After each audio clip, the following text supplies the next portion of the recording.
setia itu Bante Damadiro dan Bante Wirasilo. Saya mau bertanya terkait keberadaan batin yang UPK itu ketika mempraktikkan Citta Bawana dalam 4 postur itu bagaimana ya Bante? Terima kasih. UPK ya? Iya, mengenai UPK. Apa arti UPK itu? Menurut yang pengetahuan saya, keseimbangan batin. Keseimbangan batin, maksudnya keseimbangan itu bagaimana? Mungkin tidak. Keseimbangan itu artinya apa namanya, kebencian itu dimunculkan seberapa, harus seimbang dengan memunculkan keserakahannya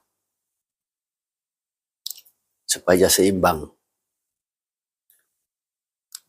Atau keburukan munculnya seberapa diimbangkan dengan munculnya kebaikan supaya seimbang.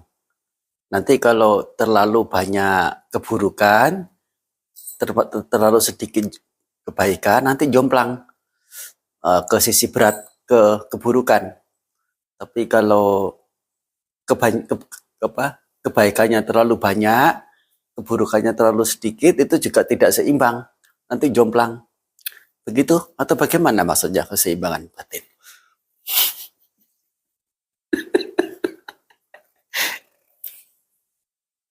Bagaimana dijelaskan? Kan menjawab UPK itu keseimbangan batin. Nah, yang dimaksudkan apa?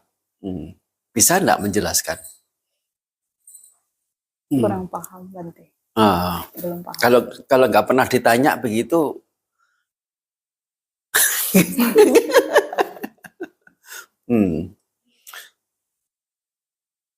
nah itu dalam pustaka pengulas atau Atthakatha itu UPK itu kalau nggak salah dirinci menjadi 9 atau 10 makna begitu ya. Tetapi ya maksudnya makna itu konteks begitu. Konteksnya itu dalam pengembangan UPK Brahma Wihara misalnya.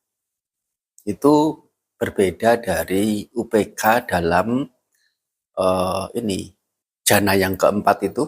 Nah, jana yang keempat itu kan ada UPK. Betul ya? UPK Sati Parisudhi. Itu artinya konteksnya itu berbeda. Semacam begitulah, ada perbedaan-perbedaan konteks. Tapi secara umum, kata UPK itu bisa diartikan sebagai tatra majjata, yaitu keberadaan di tengah. Artinya keberadaan di tengah itu tidak berat ke sebelah atau tidak berpihak ke sebelah. Artinya berada di pusat. Dan itu tidak beda dari keberadaan terpusat memang. UPK itu. Dimaksudkan di sini tidak kecewa terhadap hal-hal yang memicu datangnya kekecewaan, tidak gandrung, tidak menyenangi terhadap hal-hal yang memicu datangnya hal-hal yang menyenangkan. Ini namanya adalah UPK. UPK itu juga kalau dalam Brahma Wihara itu salah satunya punya makna terhadap mereka yang berkesusahan, tidak menjadi terenyuh, tidak menjadi prihatin, tidak menjadi kasihan yang sampai berlebihan bagaimana. Atau terhadap mereka yang berhasil, terhadap mereka yang sukses, terhadap mereka yang sudah mendapatkan apa yang diinginkan, ya tidak sampai menunjukkan rasa apresiasi, rasa salut, ya tidak ikut bersukacita yang sampai berlebihan begitu. Soalnya orang yang punya pelatihan dari sisi UPK, nah ya sekilas itu tampaknya seperti orang masa bodoh begitu. Soalnya dia tidak punya reaksi terhadap siapapun. Kalaupun ada reaksi itu minim sekali tergantung pada tingkatan UPK-nya. Kalau UPK-nya sangat tinggi bahkan tidak ada reaksi pada siapapun. Mereka mau jungkir, mau balik, mau apa, ya diem seolah-olah itu acuh tak acuh. Tetapi keacuh tak acuhannya itu bukan didasari oleh ketidakpedulian atau kedunguan atau ketidaktahuan, melainkan justru sebaliknya didasari oleh sikap-sikap batin yang bijaksana, sangat bijaksana, lebih bijaksana dari memunculkan misalnya meta karuna mudita.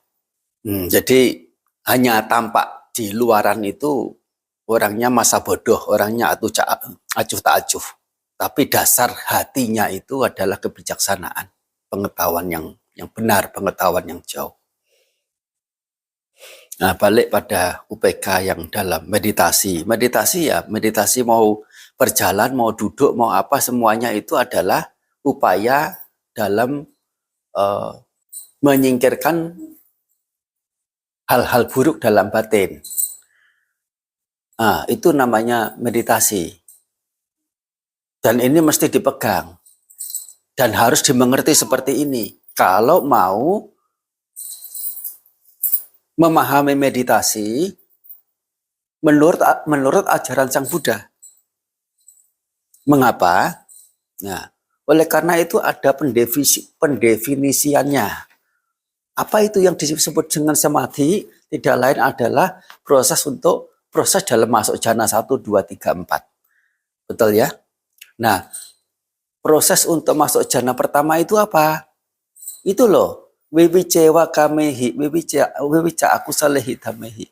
Nah, seseorang, karena telah lengang dari nafsu kesenangan dan juga keburukan-keburukan yang lain, tidak lain adalah yang dimaksudkan 4 niwarana sisanya. Jadi setelah menghancurkan 5 niwarana ini,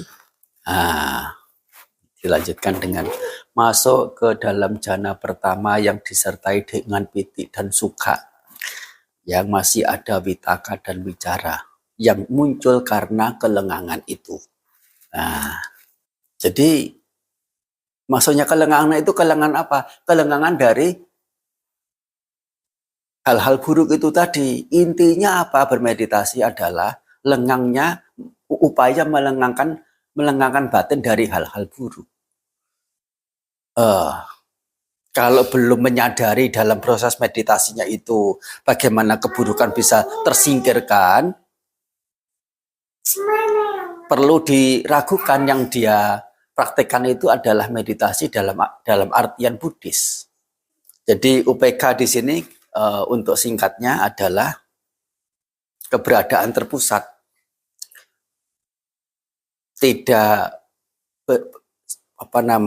menyenangi hal-hal yang menyenangkan, tidak kecewa terhadap hal-hal yang mengecewakan. Secara batiniah, sukhanca kayena patisang wede,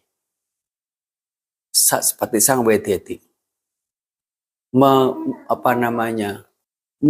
mengenyam kebahagiaan, ya, kayena secara batiniah. Nah, kata kayena ini secara batiniah. Meskipun istilahnya adalah kaya yang biasa dimengerti sebagai tubuh jasmani begitu. Nah, itu untuk jana yang ketiga. Ya, untuk berikutnya jana yang keempat itu telah melampaui kebahagiaan dan penderitaan. Atu kama sukang UPK sati parisuding. Nah, yang disertai dengan kemurnian sati, karena keberadaan tidak berpihak atau keberadaan ya di tengah tatra majata itu, yaitu nama lain dari keterpusatan. Terpusat pada objek, yaitu berupa hal apa yang setelah diperhatikan itu muncul nilai-nilai luhurnya. Nah, nilai luhur itulah yang muncul di dalam batin menggantikan hal-hal buruk. Ya, jika hal buruk sudah tidak ada dalam batin, niwarana disebut sudah tidak ada juga. Soalnya sesungguhnya hal-hal buruk itulah nama lain dari niwarana, atau penghalang-penghalang, atau penutup-penutup. Jadi jangan mengerti bahwa meditasi duduk itu UPK-nya begini, beda. Meditasi jalan UPK-nya berbeda. Kalau sudah duduk tidak bergerak, namanya sudah UPK, belum tentu. Itu hanya jasmaniah saja. Kalau batinnya masih berkecamuk, masih benci sana, benci sini, masih berpikir sesuatu apa, kemudian muncul kemarahan, muncul kejengkelan, itu bukan meditasi. Itu hanya duduk. Hanya duduk saja. Dan bukan berarti yang duduk lama itu namanya sudah bisa UPK. Yang berjalan juga bukan berarti karena bergerak terus tidak bisa UPK juga. Yang dimaksud bukan jasmaniahnya. Sang Buddha termasuk sosok yang telah ya mencapai UPK. Tetapi bukan berarti beliau itu seperti yang di Borobudur itu, pagi, siang, sore, malam ya duduk gitu terus. Patung di Borobudur.